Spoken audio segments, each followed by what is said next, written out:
mwese bakunzi bacu ndabaha nikaze muri aya makuru ategekanya ikirere cyo kuri uyu wa mbere ni kwigenekerezo rya 14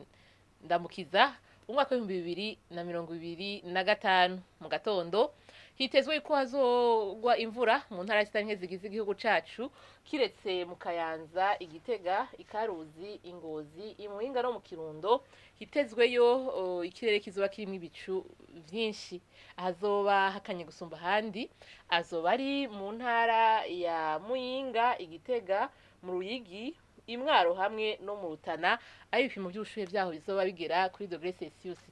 13 ku Muhinga munaho hitezwe yuko azogwa imvura hose mu gihugu cacu imvura yumvikanamo imituragaro ikazogwa mu ntara zitari nke zigize igihugu cacu azoba hashushe gusumba handi azoba ari mu ntara y'Ibitoke aho ibipimo by'ubushuhe byaho bizoba bigera kuri °C 29 ejo mu gatondo hitezwe ko izuba rizoseruka igihe cy'isaha 12:02 birenge igihe cy'isaha 12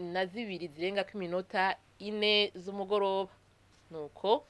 ni hana makuru ategekanya ikirere cyo kuri uyu wa mbere agaruki